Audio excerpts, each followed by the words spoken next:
Welcome to On the Air. I'm Lynn Kinsella, and today my guests are from the Massachusetts, or their team Mass Acceleration from the New England Climate Summer Program. We have Alyssa, Sam, Eliza, Sarah, and Allie with us today, and they're going to talk a little bit about what they're doing in Newburyport. So first, I'd like to talk a little bit about what is the New England Climate Summer Program. So the New England Climate Summer Program is an internship with the Better Future Project. So there are 6 teams throughout New England. There's Maine, New Hampshire, 3 teams in Massachusetts, and 1 in Connecticut and Rhode Island. And we are traveling exclusively by bicycle for 10 weeks. And we are visiting 8 different communities within our designated state. And at each place we are working with community partners and sustainability organizations to kind of build on the environmental movement in that town, promote sustainability, and we're spreading the message that we need a rapid and responsible transition away from fossil fuels. And we will be, at the end of the summer, compiling the State of the Movement report, which is going to be a document of all the themes and best practices we see in all the cities we visit. And we're going to make that available to other towns and cities looking to transition towards more sustainable practices and kind of show the power of community and community mobilization, I guess. Wow, that's quite a big job you guys are out doing. Yes. So how did each of you become interested in this program? Sure. It goes way back. I was actually born in South America in Venezuela, and I mean, like a lot of the countries in South America, it's pretty unstable. So we moved to the United States, and I got into school. I go to Columbia University in New York City, and I went in there, majoring in economics because I wasn't going to have an unstable life, and I was going to get a job, and I was going to work in banking, and I was going to be rich, and I was going to be great, and I was going to support my parents. And yeah, taking on a lot there.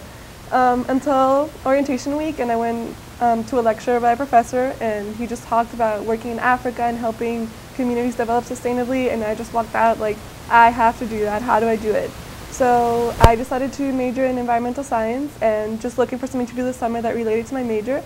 I was going through LionShare, which is Columbia's job listing, and I saw Climate Summer. What is that? Riding bikes, doing climate change, and climate change is such a big part of like environmental science and what's going to happen to us, like our future, And I just couldn't just sit at home and do something else and not do this. So I signed up, and I was lucky, and I got in, and here I am, I guess. That's great. And Sarah? So I've always grown up in an environmentally conscious family. I grew up going to Denmark and the cornfields and ride my bike around. And a lot of my family is from Maine and Vermont, and my family has always been very family-oriented and going out on nature walks and very into the nature and just exploring. And I really just felt that was being lost in our whole society, and I wanted to regain a sense of community with not only my family but the people surrounding me and just build really strong relationships. And I knew that this movement would really build on that, and that's the idea or the structure behind it that I really feel passionate about, building community and relationships and building a better future. So I found out about this at a solar fest in Vermont with my family, and there was a group of young students riding this bike. It was like a tricycle, and they had a bunch of pamphlets, and I really just thought that was something that I really wanted to do because I needed to become more active, and so I became involved, and I'm really happy so far. That's great. I'm from Ithaca, New York, so my whole town's kind of an environmental haven, I guess.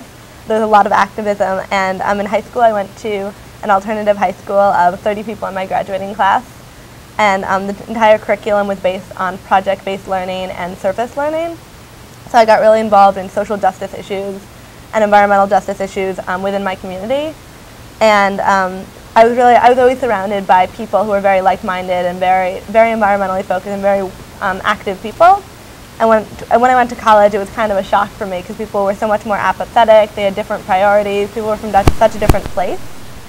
And I guess why I wanted to do this internship was to be in a close group working with other very like-minded and active people, but also be reaching out into the greater community and kind of learn how to communicate and how to work with people who came from very different backgrounds and kind of how to weave that together into a movement.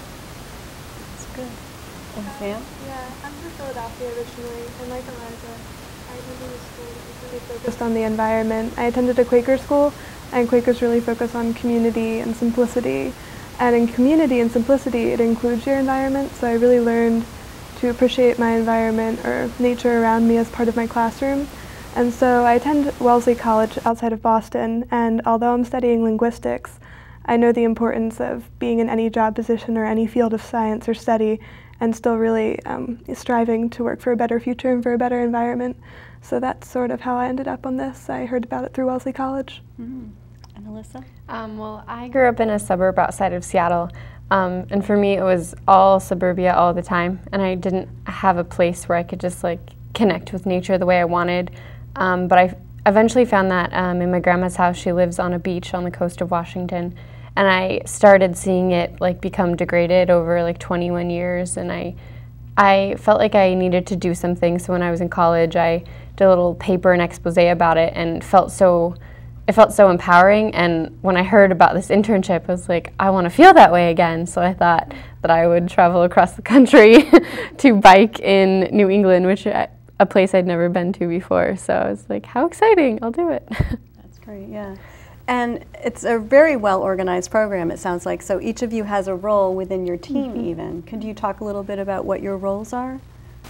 Well, I'm the new media coordinator, so my job is to blog or delegate the blogs. And I Facebook and I Twitter and I take video footage, and I'm editing videos right now. So it's mostly just my job to communicate with the communities we're going to in our previous communities and with people back home through like the new media of today. I'm the media coordinator. So basically I focus on radio, television, and local papers. So I write media advisories and press releases and sort of get the word out at each town we go to about who we are and what we're doing. Like Port Media, right? Yeah, perfect. I have the movement narrative coordinator, which is kind of a mouthful. So basically what I'm doing is I'm kind of compiling all the information from the people we talk to, the places we visit, contact information, personal stories, just kind of what we've been doing. And then I'm organizing photos and documentation, and really that's what's going to turn into the State of the Movement report to really show what we've been doing and propel the movement forward. And then also in terms of our roles, it's important to know, like, we're not exclusively doing our own role, but we're kind of in charge of coordinating and making sure that gets done, but we all kind of work together. It's kind of a new leadership model. So I'm the outreach coordinator.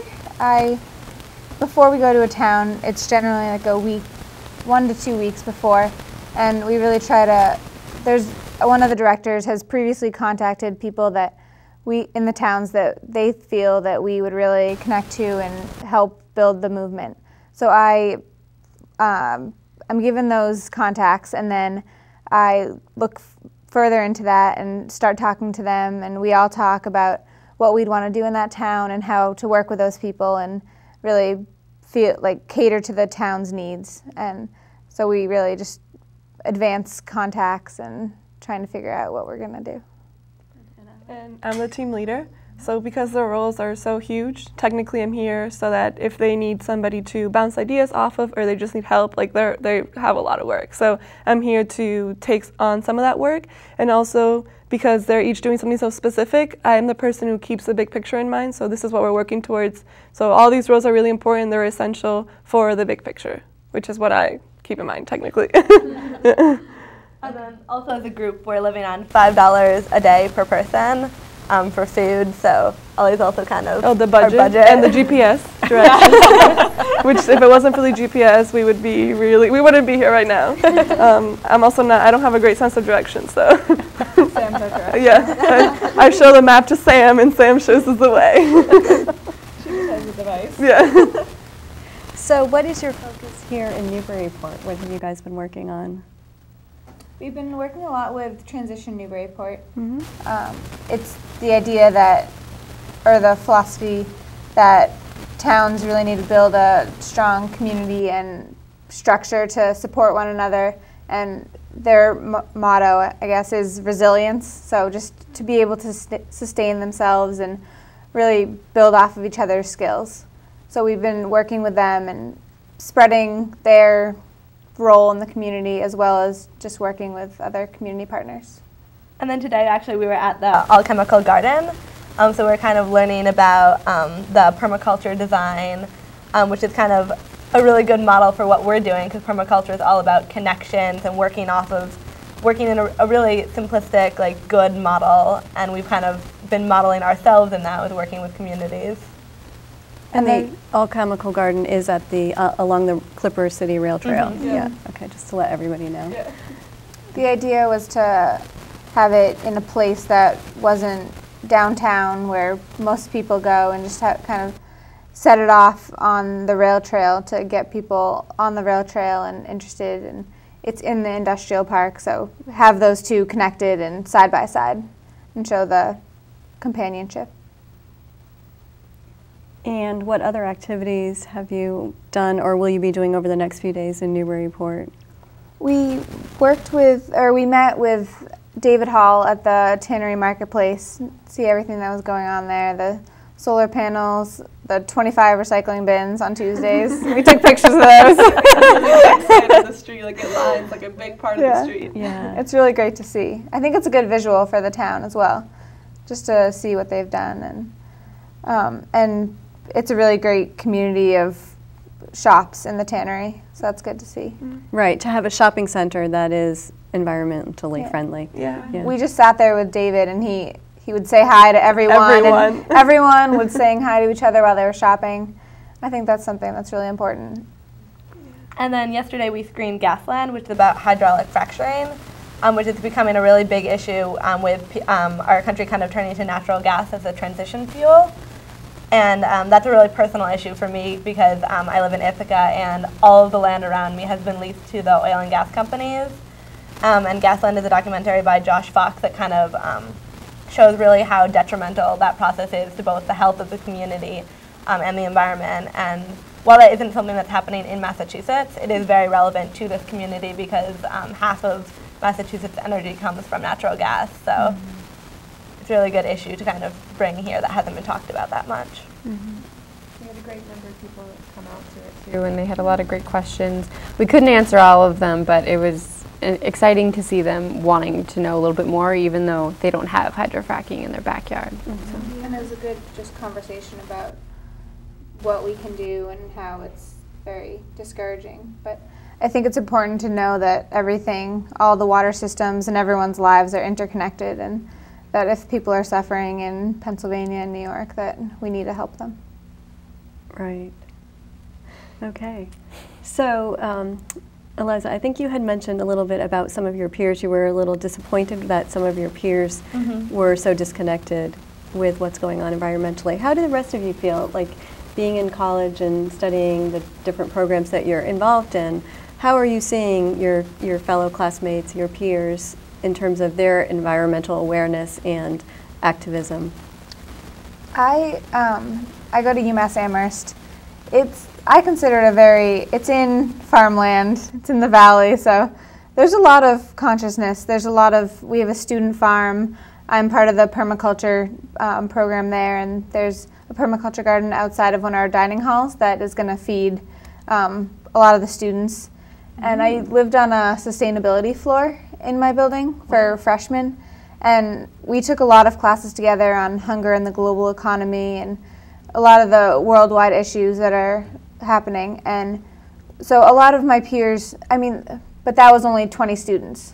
And a lot of them, some of them are very active, but some of them are just in it for the building or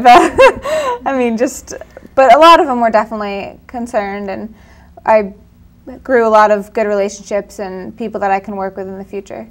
But there's definitely a large population of UMass that is not very conscious. I live in New York City. I go to school in New York City, so it's very different, the environment. I think what she said is true. It's always the same people. So that all the clubs, all the environmental clubs, it's the same people. I'm an environmental science major, and there's only like 8 people who are going to be graduating with that major from my class. And they made a new major, which is sustainable development, and that's growing. But still, like in the larger scheme of things, there's 100 people majoring in econ and 100 people majoring in English, and then like total like 30 people doing environmental things. So some people care, but it's always the same people, and the general population is more concerned with, going out into the city or doing other things. Yeah, I would say the same for Wellesley College. I think everyone's conscious of environmental issues, but it's sort of like passive consciousness, so there's no real action or sense of urgency, which is something that I guess we hope to implement in our schools when we go back to them. I'd say that my friends and the people I'm around are a lot more conscious since I got there. Mostly just because I guess I forced things upon them. I started implementing like an unplugged thing where I made them turn off their lights and unplug all their electronics when they weren't going to be around. And I was with a group of people that started a Meat Free Monday campaign, so I got all of my friends to not eat meat on Mondays, and I went abroad for a semester, and when I came back they all told me that even after I left, they still kept doing it because like I was trying to just really inform them on the issues, and they told all of their friends and they told all the groups that they're involved with, so it's just like awareness is raising, but they didn't think about it as much beforehand. And how would you say the communities that you have been going to and are on the way to have been responding? Like, are you getting resistance, or are you finding people open to hearing what you're all about and interested? I think the general public, we've encountered some people on the road, like when we're riding our bikes to the different communities.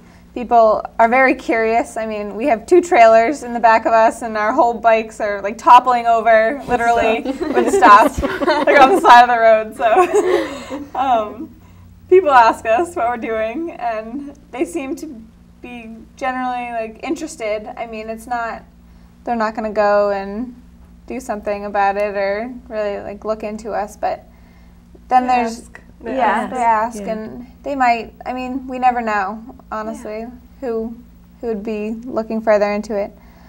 But also the people that we've been working with we go to people like the recycling coordinator, Molly Attenborough, and we go to David Hall, who are already very involved and conscious, so there's a fine balance. And I think it's hard to know how much impact we've made with people, because we're not really shoving anything down people's throat. We're just trying to promote this is what we're doing, and we're kind of leading by example. And I think that's a really important thing, that we're not telling people you can't have a TV, you can't have a computer. We're just kind of promoting a shift in lifestyle and kind of easy changes that we can make.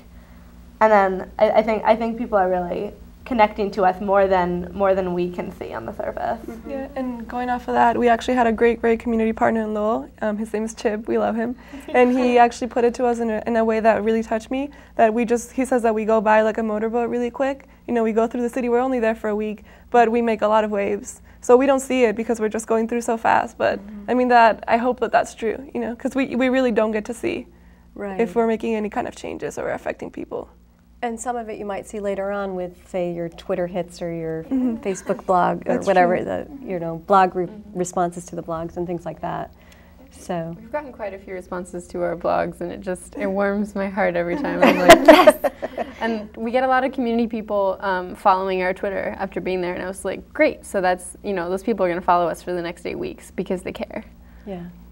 And what were some of the projects you worked on in Lowell? Because you're catering it to each community's needs, it sounds like, yeah. Well, Lowell actually organized a sustainability week basically for us coming. So there was a lot of events already set up by the time we got there, but they had a green restaurant summit, so they have a relatively new program trying to certify restaurants as green, and they're still working through it, but it's a great start. And also, what else, guys? We organized a music series. It's with the Friends of Tyler Park. It's a park in the middle of the city in Lowell. I mean, you can imagine that Lowell is a very busy city. And it's just a little park, and it's all organically fertilized. And it was supposed to be outside at the park. It rained, so we moved it. But it was really just a great opportunity to talk to some of the younger kids and just have a fun time with music and coloring and events and getting local. There was a local woman who made these marshmallow like s'mores things, and she sells them out of restaurants, and just really getting the community together. And we kind of concluded with a community bike ride. So we went around with maybe 10 other people from the Lowell community, and we biked to different locations around the city, and we went to kind of like private things that we wouldn't necessarily have thought to see before. Like there was this one man who had an urban orchard in his backyard, which was beautiful, and he was so interesting to talk to because he had a whole plan to kind of implement it in the city and make all these great changes. So that was a really fun thing to connect to the community. And now, are you guys here through July 4th? How many days? More We days? are, A couple yeah. more days? We leave Tuesday. We wanted to leave after the July 4th traffic. We didn't want to get hit by our bike. Very smart. So what are any upcoming events you have here in Newburyport over the weekend? Well, we have the Clipper City Rail Trail.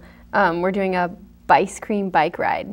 So we're gonna just get people, we wanna get people from the community to come out with us, and obviously it is a short ride, and we're gonna make some stops along the way to talk to them about like local initiatives that are going on, and alternative energy and energy consumptions, just little messages, little blurbs to get them thinking, get them researching more. And then we're gonna end at Haley's Ice Cream, where we've talked to them, and they have got a 50% discount off ice cream for all of the riders who come with us.